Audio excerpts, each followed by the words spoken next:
That night, Zeus considers how he will fulfill the wishes of Achilles, how to slaughter hordes of Achaeans pinned against their ships.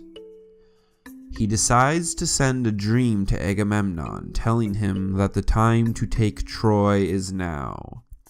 The dream flies off and reaches Agamemnon's tent.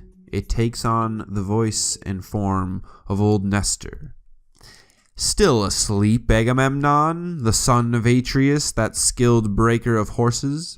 How can you sleep all night, a man weighed down with duties, your armies turning over their lives to your command, responsibilities so heavy?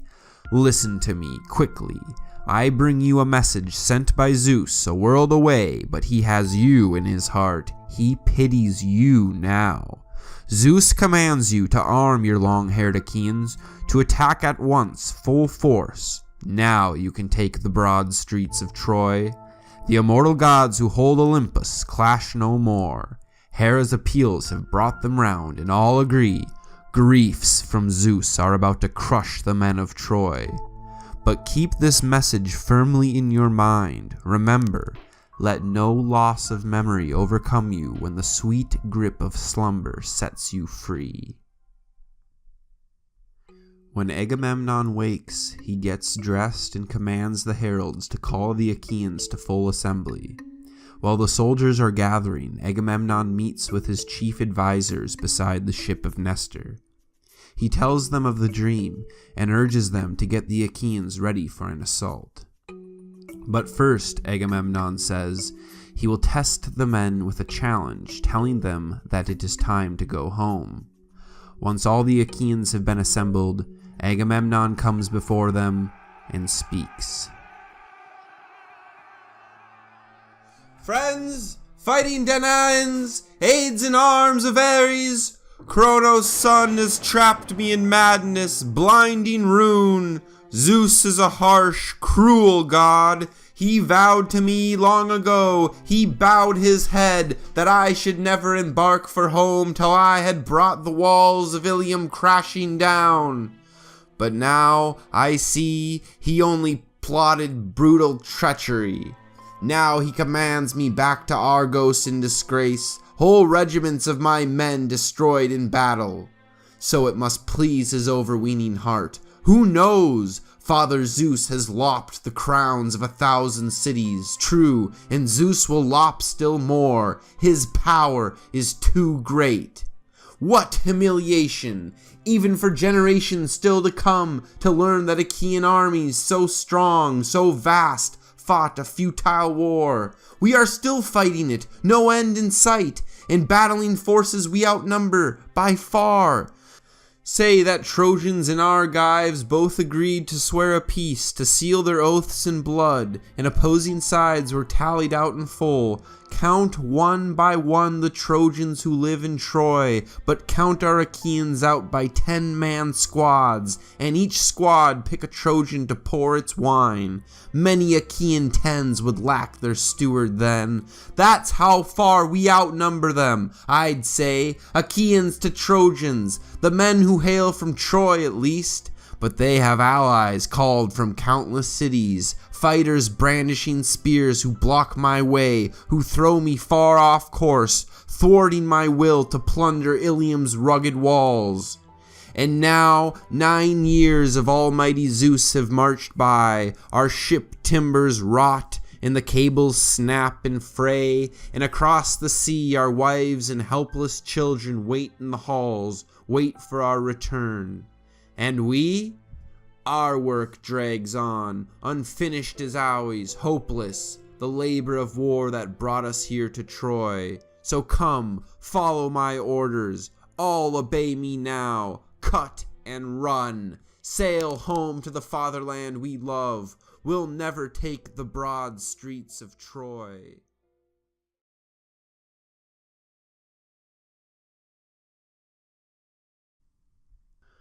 The men get up and immediately start running for the ships to go home. The plan has backfired. Seeing the Achaeans running to their ships, Hera commands Athena to descend from Olympus and stop them from leaving Troy. Athena reaches the ships and first finds Odysseus. "Royal son of Laertes, Odysseus, great tactician, what? Is this the way?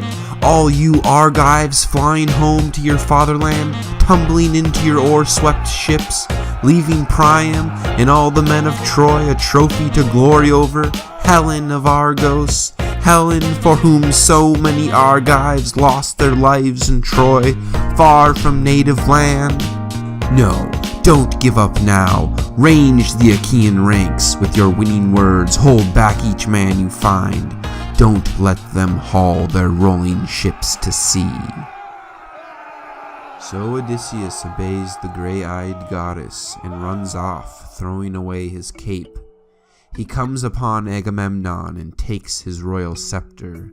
While moving through the ranks of Achaeans, each time Odysseus comes upon some man of prominence, a king or chief, he stops and wins them over with his words.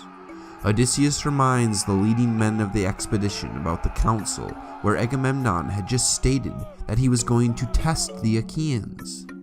Each common soldier he comes across who is shouting out, however, he beats with the scepter, tells them to sit down and obey the commands of their superiors. Odysseus is successful in this, and the Achaeans come back to order. One man, Thersites, however, continues to rail on against Agamemnon. Homer calls him the ugliest man who ever came to Troy. Thersites has a club foot, sunk chest, and a warped skull. "Still moaning and groaning, mighty Atreides? Why now? What are you panting after now? Your shelters are packed with the lion's share of bronze. Plenty of women, too, crowding your lodges. Best of the lot, the beauties we hand you first whenever we take some stronghold. Or still more gold you're wanting, more ransom a son of the stallion-breaking Trojans might just fetch from Troy, though I or another hero drags him back in chains. Or a young woman, is it, to spread and couple, to bed down for yourself apart from all the troops? How shameful for you, the high and mighty commander, to lead the sons of Achaea into bloody slaughter. Sons? No, my soft friends, wretched excuses. Women, not men of Achaea.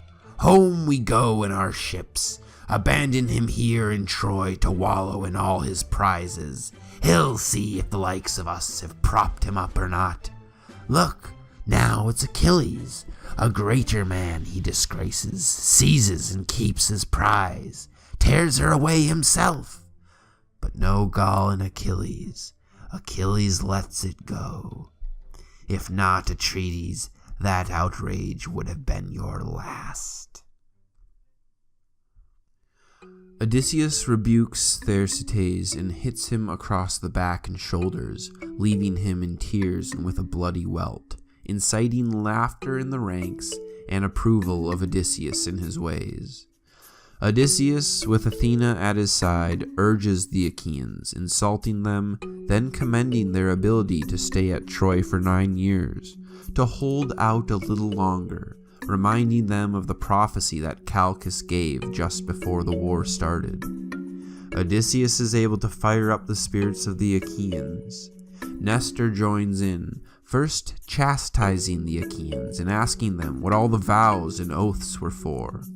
He then advises Agamemnon to arrange the fighting men by tribe and clan. Agamemnon commends Nestor's ability at advising. He laments his fighting with Achilles over a girl. Agamemnon then commands the Achaeans to eat and get ready for battle. The Achaeans sacrifice to the gods and feast, while Agamemnon calls the chiefs of the Argive forces, Nestor, King Idomeneus, Great and Little Ajax, Diomedes, and Odysseus. After the chiefs put aside desire for food and drink, Nestor speaks and urges Agamemnon to let the heralds cry out all contingents, full battle armor, muster the men along the ships. Agamemnon commands the heralds to summon the Achaeans to battle, and this comes to pass. Homer then invokes the muse again, asking for help in reciting all the tribes and their leaders that have come from Greece. Here we get the famous catalogue of ships, which goes on for some 300 lines of poetry. The list indicates that men have come from all over Greece on this expedition against Troy: Boeotia, Phocis, Locris, Euboea, Athens, Salamis, Argos and Tiryns, Mycenae and Corinth, Lacedaemonia, Pylos, Arcadia, and many other places. It also indicates clearly why those with authority among the Achaeans have it. They have brought more men and ships to Troy. Finally, it shows clearly that the Achaeans far outnumber the Trojans, once we see the forces that fight for Troy. Iris then comes down from Olympus to tell Priam that the Achaeans are forming up on the plain between their camp and Troy, that he must get ready for battle. Hector, Priam's son, and the most formidable fighter on the Trojan side, leads the Trojans out onto the plain to line up against the Achaeans. Then we get a list of the Trojan side, which is much shorter than that of the Achaean side. And with this, the second book of the Iliad ends.